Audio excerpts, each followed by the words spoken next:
warahmatullahi wabarakatuh. Perkenalkan, nama saya Khairunisa Sudarma Putri dari kelas 11 IPS 1. Di sini saya akan menjelaskan tentang sejarah Indonesia pada masa pendudukan Jepang. Kehidupan bangsa Indonesia pada masa pendudukan Jepang. Mengapa pada saat itu Indonesia menyambut kedatangan Jepang? Karena pada saat itu Jepang diterima dan disukai oleh bangsa Indonesia. Dan pada saat itu kedatangan Jepang dianggap sebagai juru selamat. Karena dulu Indonesia memimpikan juru selamat. Mengapa demikian?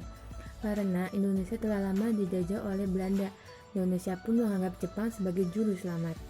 Penduduk Jepang diawali dengan pendaratan di kota Tarakan pada 11 Januari 1942. Bagaimana kondisi kehidupan rakyat Indonesia pada masa pendudukan Jepang? Kedatangan Jepang di Indonesia tidak dapat dilepaskan dari keterlibatan dalam Perang Dunia II. Jepang bersama Italia menjadi blok sekutu dalam Perang Dunia Kedua. Wilayah Sumatera di bawah pemerintahan Angkatan Darat ke-25 dengan Bukit Tinggi sebagai markas besarnya. B. Wilayah Jawa dan Madura di bawah pemerintahan Angkatan Darat ke-16 dengan Jakarta markas besarnya. C. Wilayah Kalimantan, Sulawesi, Papua, Nusa Tenggara, dan Maluku di bawah Angkatan Laut kedua dengan Makassar sebagai dunia besar. Pembentukan organisasi pergerakan dan pemuda dibagi menjadi 9, yaitu Gerakan 3A yang didirikan pada 29 April 1942. Tujuan Gerakan 3A yaitu menghimpun potensi bangsa Indonesia untuk membantu Jepang dalam Perang Asia Timur Raya. 2. Mempropaganda kemenangan Jepang.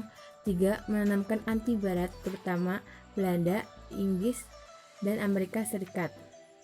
Yang kedua, Pusat Tenaga Rakyat atau Putra dibentuk pemerintahan Jepang di Indonesia pada 16 April 1943 yang dipimpin oleh 4 serangkai, yaitu Insinyur Soekarno, Muhammad Hatta, Ki Hajar Dewantara, dan Ki Haji Ahmad Mansur. Tujuan Putra adalah untuk membujuk kaum nasionalis dan kaum intelektual untuk mengabdikan pikiran dan tenaganya untuk kepentingan perang melawan sekutu. Yang ketiga, Jawa Hokkaido merupakan perkumpulan yang dibentuk oleh Jepang pada 1 Januari 1944 sebagai pengganti Pusat Tenaga Rakyat. Jawa Hokkaido merupakan organisasi resmi pemerintahan dan berada langsung di bawah pengawasan pejabat Jepang.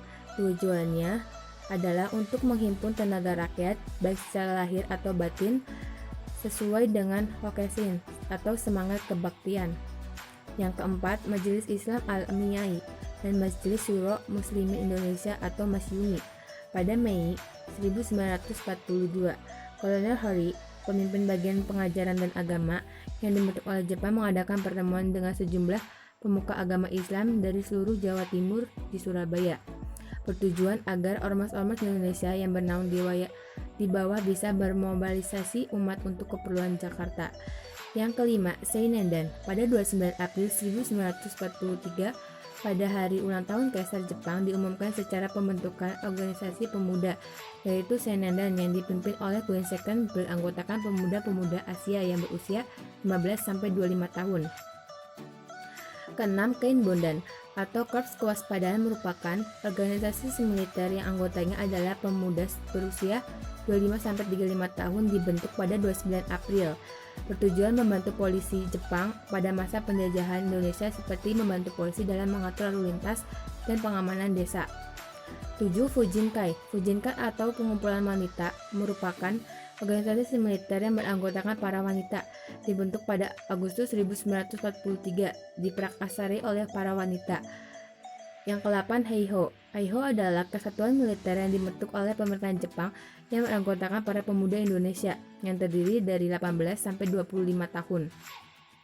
Terakhir, Pembelahan Tanah Air atau PETA adalah kesatuan militer yang dibentuk Jepang di Indonesia dalam masa pendudukan Jepang. Pada tanggal 3 Oktober 1943, diumumkan Panglima Tentara ke-16 Letnan Jenderal Kumashi Harada sebagai tentara sukarela. Pelatih pasukan PETA dipusatkan di Komplek Militer Bogor yang diberi nama Jawa Boy Kyogun Kanbun Resetai. Adapun kehidupan ekonomi dibagi menjadi dua, yaitu sistem ekonomi perang dan sistem eksploitasi pertanian pangan. Ekonomi perang masa pendudukan Jepang. Pada zaman pendudukan Jepang, kehidupan ekonomi rakyat sangat menderita. Pelaksanaan sistem ekonomi perang dimulai pada 1942. Pada saat itu, Panglima Angkatan Darat ke-16 mengeluarkan peraturan yang menyatakan bahwa semua perkebunan kopi, karet, dan teh ditempatkan di bawah pengawasan langsung Geisaiken. Sejak pada 1944, bangsa Indonesia kesulitan mendapatkan bahan pangan dan pakaian. Adapun sistem eksploitasi pertanian pangan terjadi di mana-mana. Produksi pangan makin merosot, terutama beras, dan kejadian ini makin membuat rakyat Indonesia makin menderita. Rakyat dipaksa untuk menyerahkan sebagian besar atau bahkan seluruh hasil sawah dan kebunnya kepada pemerintah. Padi yang disetor kepada pemerintah dibayar dengan harga yang sangat rendah atau tidak dibayar sama sekali karena dianggap sebagai pajak.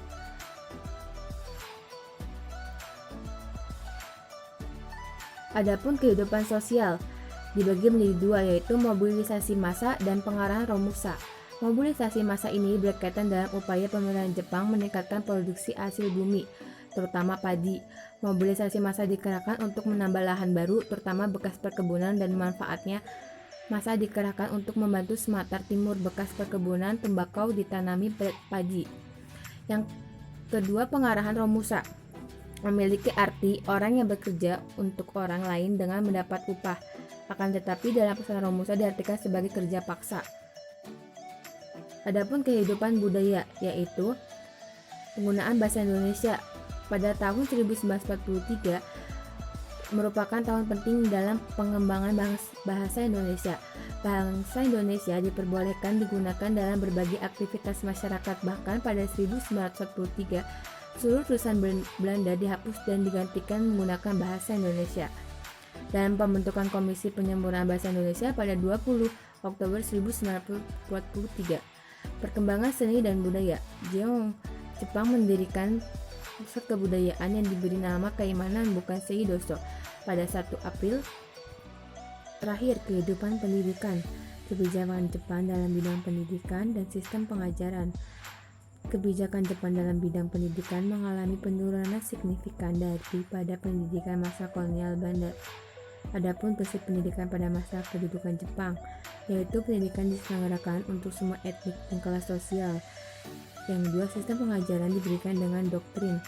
Yang ketiga, menghapus secara sistematis pengaruh Belanda.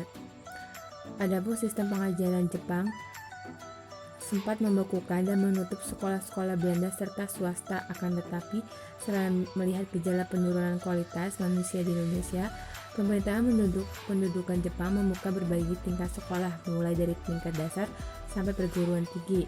Bahasa Indonesia menjadi ciri khas pengajaran pada masa kedudukan. Jepang bertujuan menghilangkan pengaruh Belanda dan guna meyakinkan bangsa dan guna meyakinkan bahwa Belanda Jepang bersungguh-sungguh akan memberikan kemerdekaan. Begitulah kehidupan bangsa Indonesia pada masa pendudukan Jepang. Sekian, apabila ada salah kata, saya minta maaf.